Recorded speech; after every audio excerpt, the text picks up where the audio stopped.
The clowns are still hanging around. What is it now?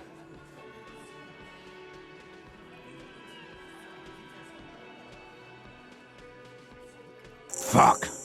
I knew that fucking whore couldn't be trusted. You've hit a nerve.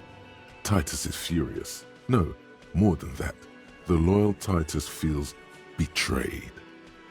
For the record, Titus Hardy did not explicitly specify the victim as a whore, nor did he say anything about trusting her. Oh, shut up and stay out of this, Liz. He raped her. He was out of his fucking mind. You have no idea. She's just in denial, asshole. You don't understand the traumatic experience. She's shutting down, and she doesn't fucking trust you. Yeah, she's crazy, you know. A crazy bitch. You know the type. She's fucked up. This is a diversion. Stay on track. Lawman, I'm at the end of my goddamn rope with you. I fucking told you not to push her. And you went and pushed her. I am gonna fucking... Titus Hardy! Success. Titus backs off. Fists down, everybody. Everett personally sent me to take care of this. If this goes south, we'll all be in the shit. But you, Titus Hardy, are going to be buried. Am I understood? When she's angry, she emphasizes the S. It gives her voice a strangely hypnotic quality. Her lips barely move as she speaks. Frankly, it's a bit terrifying. Someone has to rush in to break the tension. The second in command. Look, Copper. We know that fuck was a rapist and a killer. We got him confessing to it on tape. Show it to him, T. What's the harm, right? Here, jerkwad, listen to this shit. And then come back and tell me the soldier of the apocalypse was an innocent man. This is their last play, this tape. Their story is in tatters, a mess. It might be nice to listen to, but at this point, you don't need to. You think we go into this shit deaf and dumb? You RCM aren't the only ones who know how to bug people. There's no university degree for that. We have machines. We're in logistics. How do you think a harbor works? It's advanced stuff. Understood? You've listened in on their communications. How long? Since way before their chief started taking swing lessons. Things got nice and quiet after that. It's not advanced. You just hold up in a coop all day, writing down what they say. It gets hot as hell in there. Don't put yourself down, Angus. It's important work. Yeah, man. You're like a radio genius or something. Those notes are some in-depth stuff.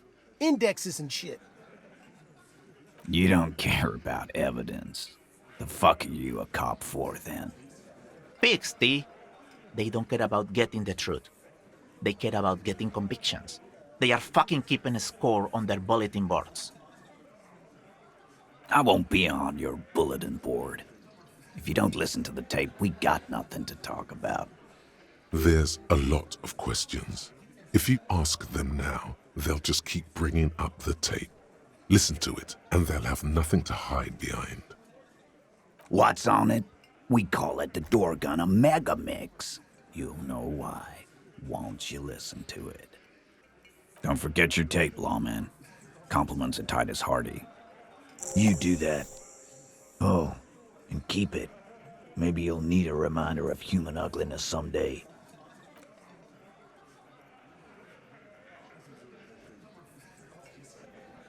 The porter reel is just what you needed. The reels attach to the apparatus with a satisfying click. The tape is routed behind the magnetic reader. You push, command set, and the tape starts spinning. Violent static and machine sounds fill the air. This isn't Revishaw. This is a fucking village. I can almost see the elephants. The harbor. That's the son of a Kvalson crane. When this shit is done, I'm gonna tear that place up. Soldier of the Apocalypse style. Kill shit. Dogs and chickens too. Gonna run a room, Cordy. A real nice one. I don't give a shit. I'm fucking done. I'm done mentally. I'll fucking do them all in. Rape that disco cunt on the counter. You know, the dance a whore upstairs. Do it Kohoi style. Never did get that taste out of my mouth. The lieutenant presses the button marked Arrete on your porter reel. The tape stops spinning. End of recording. It seemed authentic enough. Probably recorded off the shortwave, then edited to seem more incriminating. He sounded like he was on patrol around the harbor walls. Still, There's more going on here than we know. one of the other mercenaries, I think, the one he was talking to, a friend of his? A village on the Samaran Isola in South Safre. Grad committed war crimes there, the kind of thing he talks about. Who knows? Maybe the tattoos would have an answer. Or maybe Kohoi is just merc talk for atrocity, slaughter. A symbol of soldier of the apocalypse style conduct in a civil environment. I think we've got a few more questions for class here, don't you? This seems to contradict her testimony, at least to some degree. As you take out the tape, the boombox tunes itself back to the cheery radio again, spewing out beats like it's a Friday night. The contrast feels chilly, inappropriate even.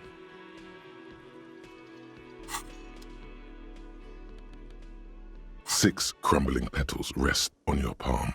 They're white, a bell-shaped crown. This is the Insulindian lily, called Maybelle's or Lucille's tears during the Revolution.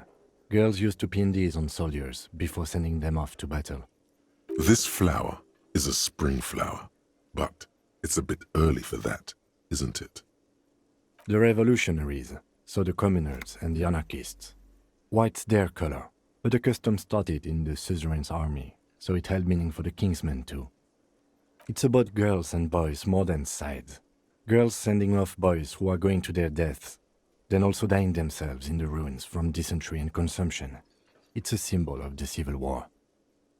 Yes, but not this early, not to my knowledge. It looks dried, preserved. Maybe, maybe not. We'll see. The petals feel dry and fragile in your hand.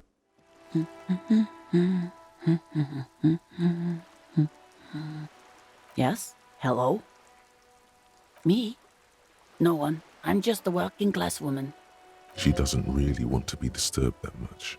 If she's such a working class woman, why isn't she working? Not all the time. Right now I'm browsing books. Even a working class woman needs something to read. It is. I know you are. Everyone can see that. The rectangles.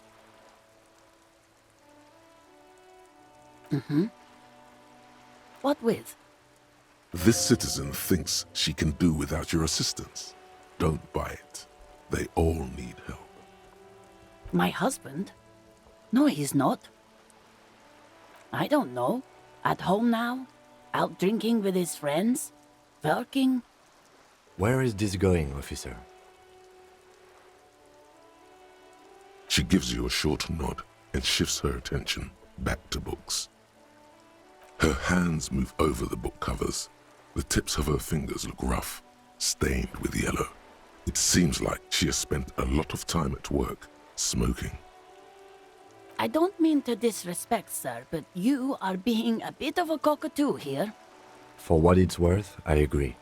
But cockatoos can't be stopped when they get ladies. It's better to indulge him at this point. Nothing. Go read up on them if you're so interested. There's a great book in the bookstore. Maybe you should. What if the cockatoo is your astral captain? Or your heraldic bird? Wonderful. The store is open. No, absolutely not. Are you a policeman or a nanny? They are not missing, sir. You know where they are. They're at home, smoking, giving the ladder of vices a chance. What if something horrible has happened? What if they're dead? That's the bad vibe you got before. What? That's just... My daughters are perfectly fine. They're with their friends down in Shamrock. There's nothing to worry about. She's getting upset. Her voice has risen as she tries to convince herself that her daughters are safe. They're almost grown up now anyway. They're past the age they need me protecting them from everything now. My youngest girl, Jolie, is just shy of 16. Jenny, she is turning 18 next month. But we shouldn't even be talking about them. Why do you need to know this? Haven't I repeatedly told you that they're not missing? That they're in Shamrock, safe and well, at some stupid party? There is no investigation here. I can tell you that. Okay, it must be asked then. What are you doing here? Why are you pursuing this? Is it a hunch? The woman before you nods and returns to her reading. A few bricks have fallen off, revealing a compartment behind the wall. It's too dark to see in. Seems like an old bunker from the Revolutionary period. Look at all those rifles. Must be an old weapons cache. There is, yes. And there also appears to be something inside the hole. Interesting. Do you want to take a look? Your hand reaches deep into darkness and spiderwebs. Rummaging around, you find rusty rifles hidden away. Most of them are rusty and inoperable, like the rest, but one catches your eye. A bolt-action model with a fine wood stock, in better cosmetic order than the others. Take it. You're a police officer. Police officers carry guns. That's a rare sight. Seems to no longer be functional, but still a beautiful thing in its own way. It's the same type of weapon, yes, a breech loader. An interesting coincidence that we should find something so similar. But I'm afraid our search for the real murder weapon must continue. It means there are firearms, albeit inoperable, still lying around in Martinez. It's an interesting coincidence, I would say. Might come in useful in the future. He likes this find. A thick layer of coal dust covers the furnace, coloring it pitch black. Looks like this furnace has a face, and it's a face of agony. It's dark and grimy here. In the darkness you can hear chatter. It's coming from above. A voice or several voices talking to each other. Near the smoke chamber, upstairs. What are you doing? Wait, really? We should investigate, see if someone's upstairs. A lush layer of coal now covers your skin, sinking into the wrinkles. Your hands look ancient. You feel the spirit of Ramut Karzai, ancient hero of Grad, pulsing through you. All that's left is to cover your face in war paint. Yes, how grown up. The furnace agrees. The lieutenant seems relieved as well. You're right. The rooms do look like they're connected. But malignant entities don't exist. At least not the supernatural kind. Always has to be the skeptic, this man. Looks like it. Looks like an old central furnace used to heat the building. It's connected to the chimney. No one has used it in ages. No signs of any recent fire. Only dead rats. Something breaks loose in you. A mighty bellow echoes throughout the chimney's depths. The chatter of tiny voices above suddenly cease. Then... Hello? You've awakened the entity. Hello? Did you say anything? I can't hear you. Please come upstairs. There's a safety curtain on the second floor. I'll open it. You hear a low rumble upstairs, the sound of a curtain being pulled aside. After you, officer. A hollow ring echoes through the furnace. Your toe hurts. Hello. I'm Nia. Did you try knocking on my window? I must have missed you. I've been listening to my Amelia's. So what kind of die are you looking for? Could this be the malicious entity? Perhaps it's wise to go along with this masquerade for now. She's got a direct view to the backyard. You should interrogate her about the lynching. Yes, Amelia is like a call-in station. You need a two-way radio to access one. That's why I have these. Mostly, they just teach you to swear in different languages. But some of the stations can be quite interesting. I was so absorbed, I must have missed you knocking. Then how did you get inside? By the south entrance? You know what? It doesn't even matter. What matters is that you're finally here. Let's talk dice. Did you have something specific in mind? I'm a novelty dice maker. Tell me the name of your role-playing system and I'll make the die you need. That's why you're here, yes? Role-playing games? You know the one made by Fortress Accident. Does that count? Answers? How strange. These days people only come to me for dice and role-playing games. I'm not sure how helpful I'll be, but go ahead and ask. It almost looks as if the stones and dice are a natural part of the room, growing out of the shelves like stalagmites. This person means you, or no one else, absolutely no harm. She will answer freely and honestly. How did I become one? It was a business decision. I was a regular jeweler at first, but that's an unfocused field with too much competition. Some of my friends were role players. They asked me to make some polyhedral dice out of cobalt. That was my first order. I grew it from there. Not especially. I like working with rare materials and a steady pay. And role players as customers? They're nice people. Some of those nice people have big bucks to spend on novelty items. She's thankful for the security they provide her. Nothing really. I didn't know him. Who cares about the dead body? We might be dealing with a malignant entity here. The lieutenant looks at his notebook, then the woman under the large window.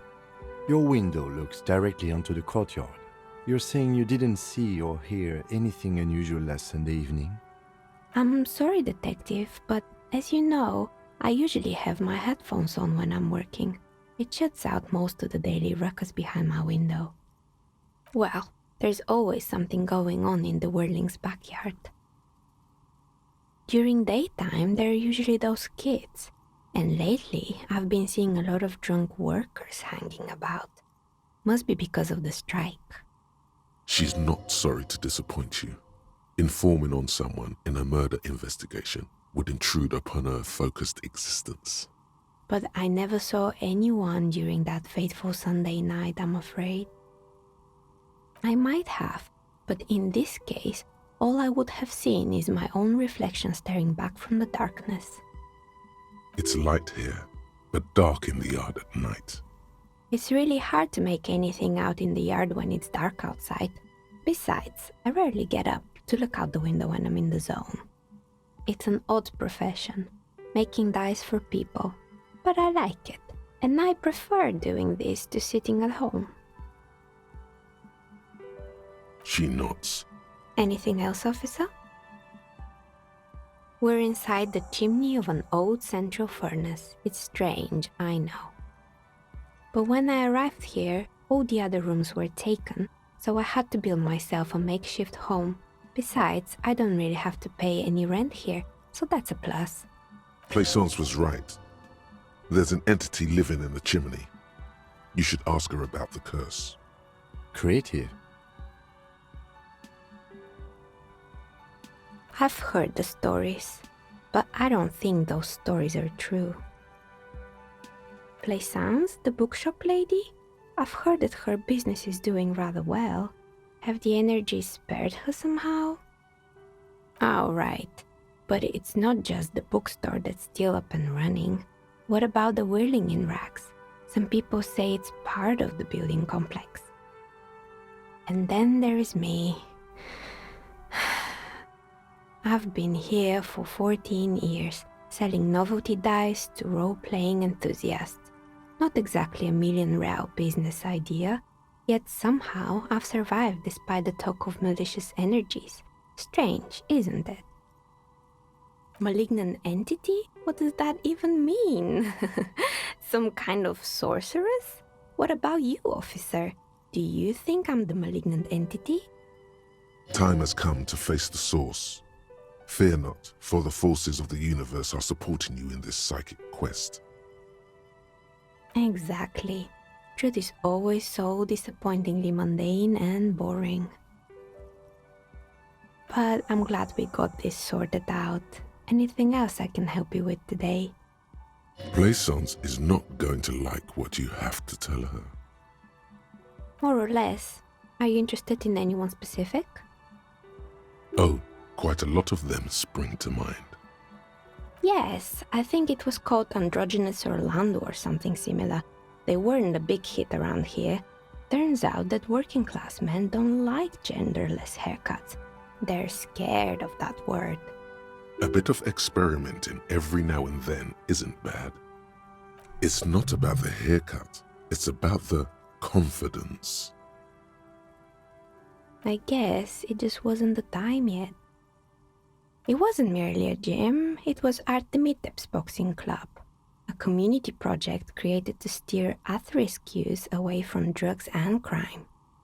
A kind man from Zemsk. I heard he had some trouble with the law when he was younger, and that's why he wanted to start the gym, as his way of giving back. Kuno. Who's Kuno? Oh yes, you mean the kid with the sailor's mouth.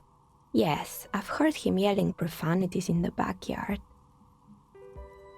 I think it would take more than a gym to help that kid. It didn't. If anything, it made the youth situation in Martinez even worse. At some point, someone started a rumor that the punching bag downstairs was full of amphetamines. It's not really full of that. No one would store their drugs like that.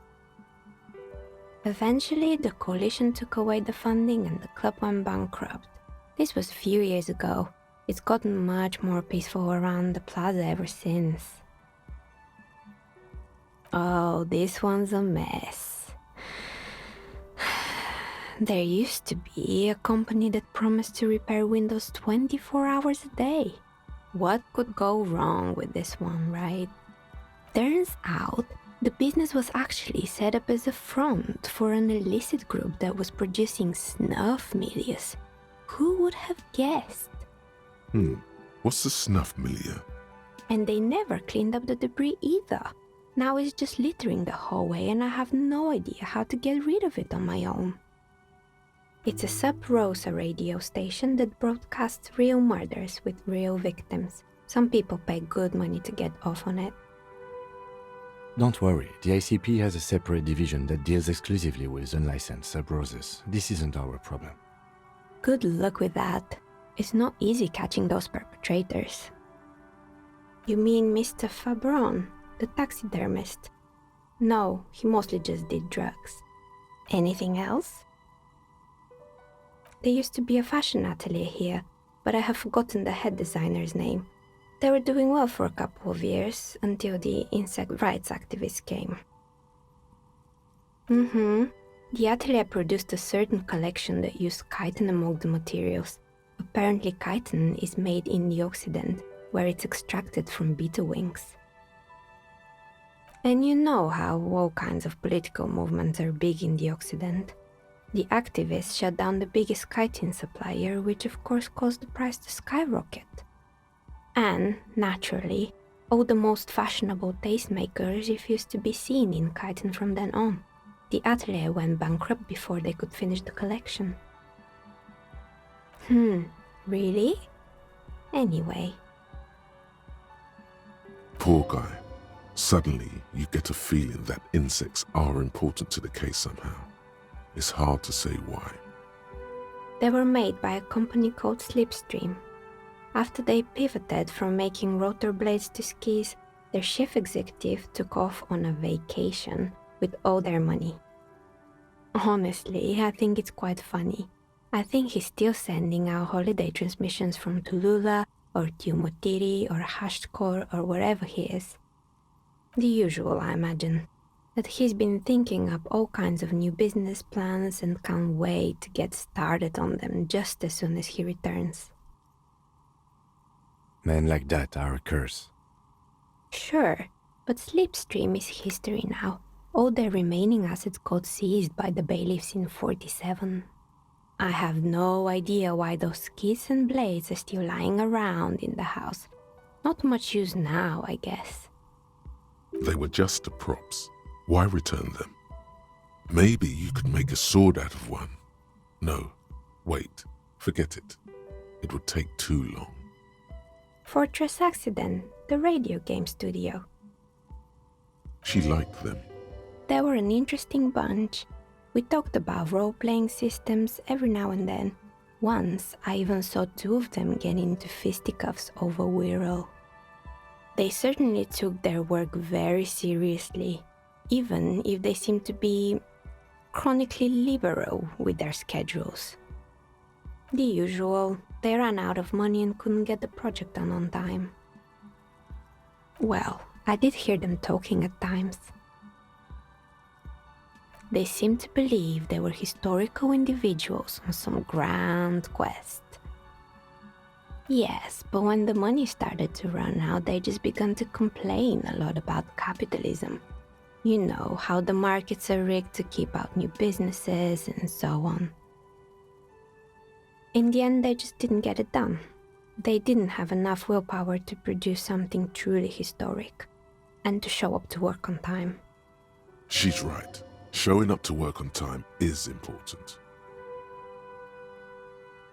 And so is producing something extraordinary. Something strains her face before she looks up again. Anything else? Oh boy, the fabled Revachol ICT. You're in for a treat here. The place was owned by two guys who had some rather innovative ideas about marketing. The bear was one of them. Now ask me about their other ideas. Indeed. What were the other ideas? There was really just one, and it involved picking out the prettiest girls in the neighborhood and paying them 20 cents per hour to man the booth. And by man the booth, I mean slump behind the counter with a face that could maim you if you ever dared to disturb their bored magazine browsing. Sounds like she really didn't like those girls. Fritta does the same thing. Employing silky teenage girls is a widespread practice, yes. Unfortunately, they always come in packs. I'm talking about acne-ridden girlfriends and gorilla-like boyfriends loitering near the shop. At least that's what happened with Revachol ICT. And they already had the bear. The bear.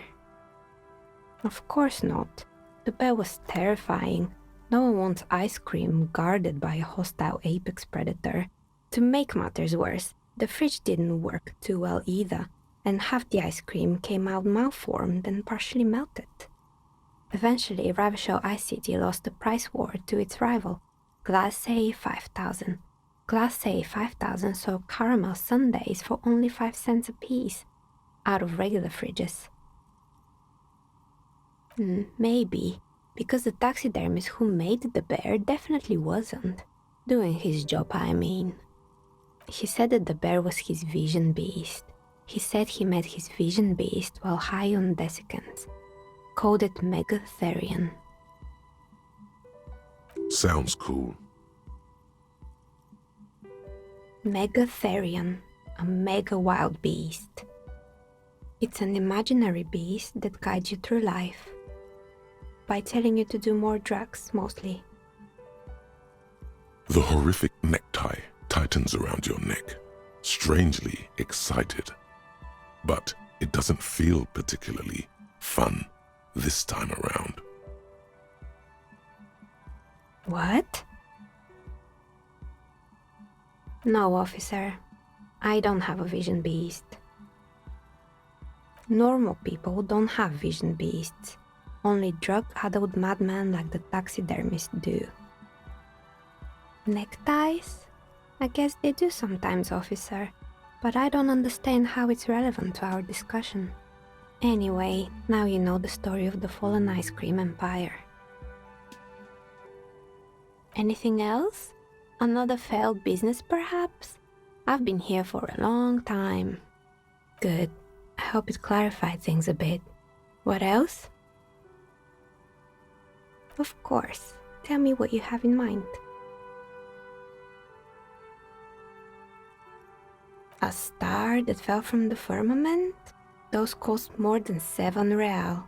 Are you sure? Alright, maybe some other tie then. I think I have just the right one for you. Police colors. Not the most original, I know. But sometimes the obvious choice is obvious because it's best. Here, catch. They're a gift from me. A beautiful woman tossing you a gift.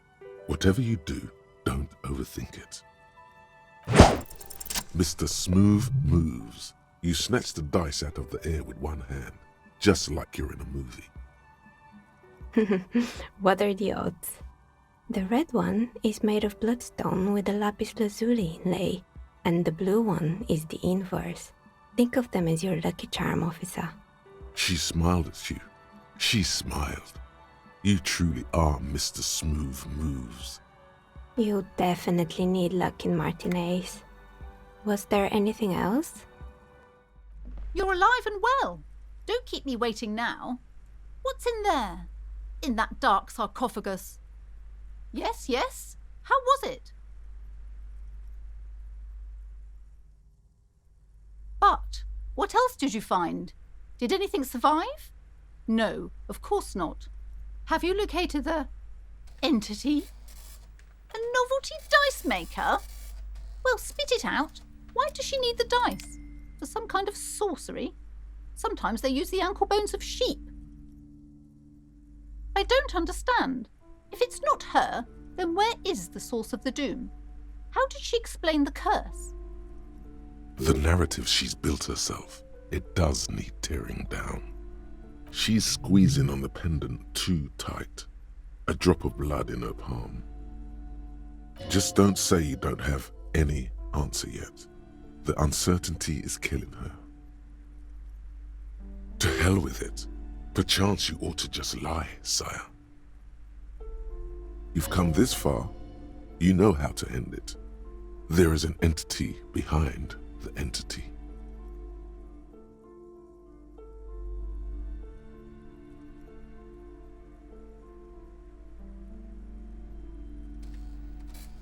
Oh, how horrid! I knew something wasn't right about that place. Tell me, did you find a way to break the curse? Of course. I trust my Seminese wards and charms kept you safe while you perform the ancient rites. All that matters is that the energies are retreating. I can already feel the curse lifting. It will be a long time until we're fully free of it, of course, but still. Thank you, officer. Truly, you've brought a better psycho-emanation to this humble bookstore, and that's no small achievement. She so badly wants this to be over. She would have believed anything. It will only last a day or two, a week tops. Then her mood will sour and she will feel the curse again. All right then. All's well that ends well. Should we return to our ordinary lives? A book about cockatoos? There should be one upstairs, right next to the shelf of biographies. I'm sorry, sir. I can't talk right now. I'm very busy with my homework. I have so much homework now. You just can't win. Out of the rain and into the gutter. Math. It's really difficult. Like, really. They say you need it to get rich. Better than standing outside in the cold, I guess. Oh, I found something while you were away.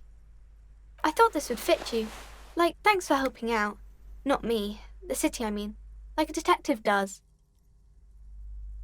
Maybe. It's the hat Dick Mullen wears all the time. You'll look way more serious with that.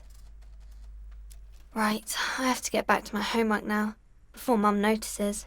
Man, this is hard. A small mountain of colourful board game boxes. There are numerous types of games for all ages. A lot of shelf space seems to be taken up by Wirral-related merchandise. Wonderful board games, sir. The Viticulturist is a classic for sure, or perhaps you'd like Archipelagos of Insulinda, a very educational game for those interested in geography. Browbritter is a fun game of economic competition, but can get quite intense after a while. We have games for the whole family. You can play with your children. Who are you going to play board games with? Do you have friends or family? Are you actually friends? Or just colleagues thrown together by circumstance?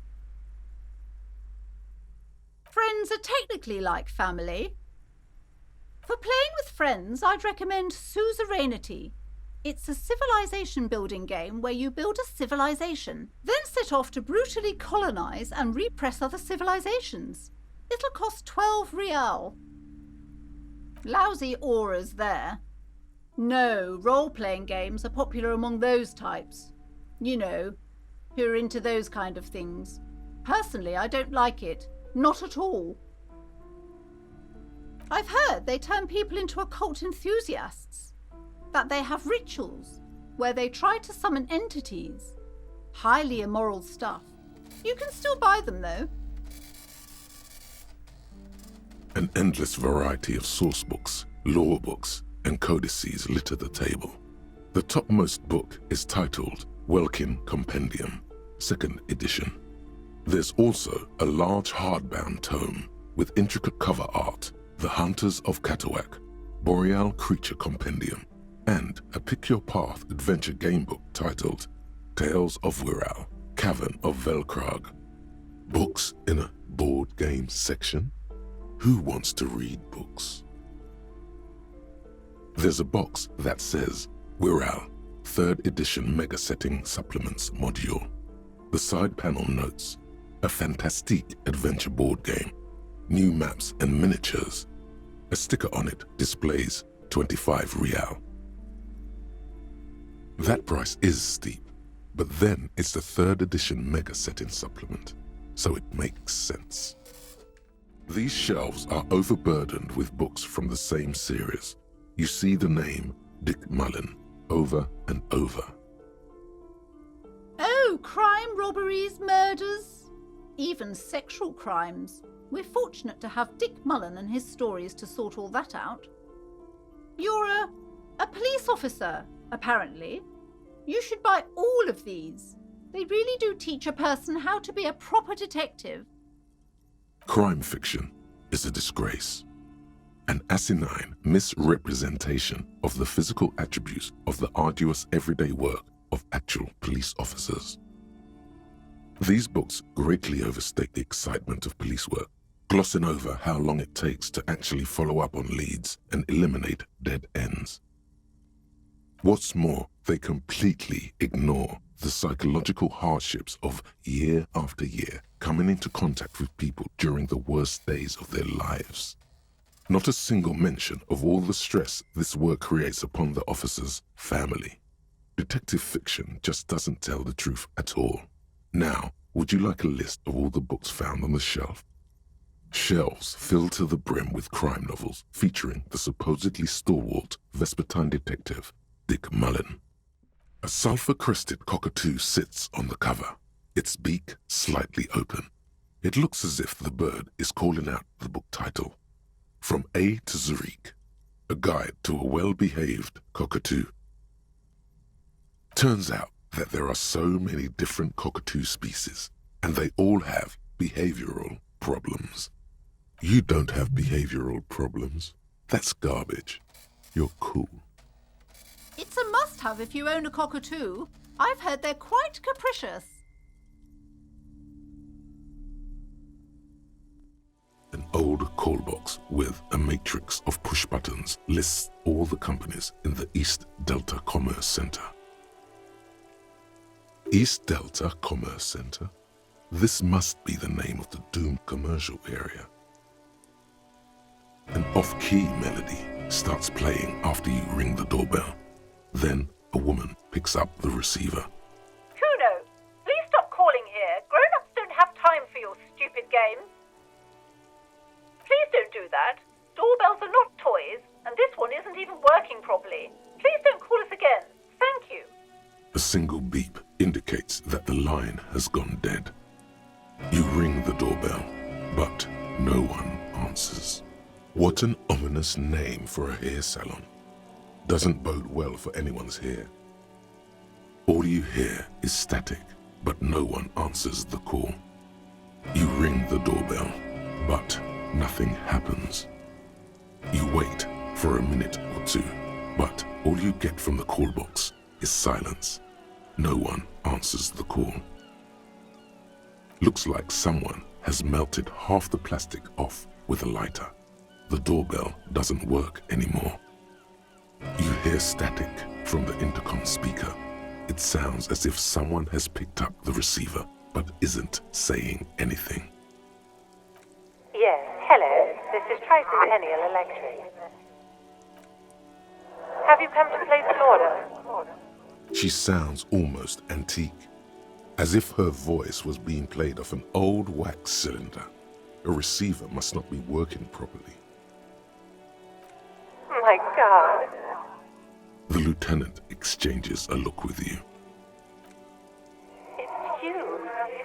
My God. I didn't think I would hear your voice. No, something's wrong here. Are you sure she's talking to you? Michelle, just please.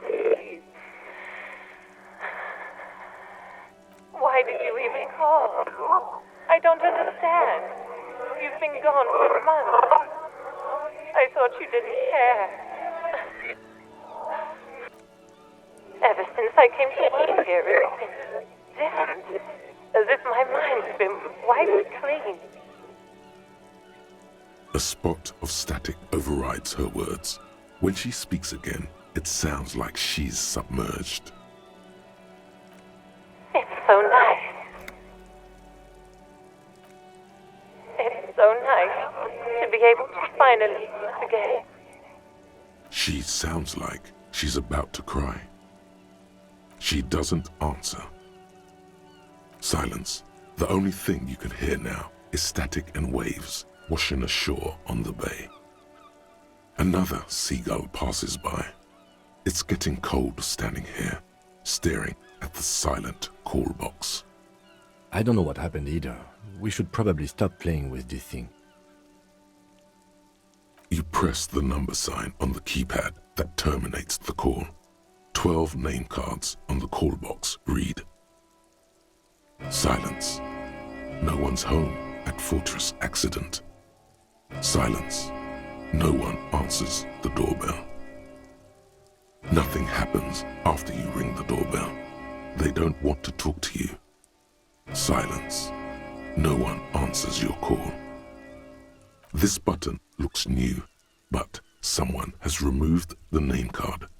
Nothing happens when you try to ring it. This button looks new. I wouldn't be surprised if it hasn't been connected yet. Is it the dice makers?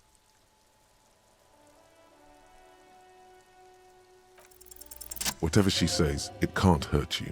You're a different person now. Stronger, healthier, and... Alright, maybe not healthier, but it's a bonus that you've drunk so hard you can't remember any of your past relationships. Oblivion's the ace in your corner.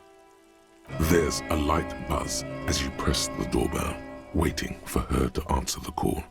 It's cold outside, and you can hear the wind blowing into the speaker. Yes, hello. This is Tricentennial Electric. Have you come to place an order? My God. Here come the bad vibes again. Relax. Distance yourself from it. It's you. My God. I didn't think I would hear your voice again. Wait, is she... Michelle, just please. Why did you even call? I don't understand. You've been gone for months. I thought you didn't care. The voice from the intercom doesn't answer, but you can hear her breathing. Wind blows into your microphone again, crackling and echoing in the box. Ever since I came to work here, it's been different. As if my mind's been wiped clean. You press the number sign on the keypad that terminates the call. 12 name cards on the call box read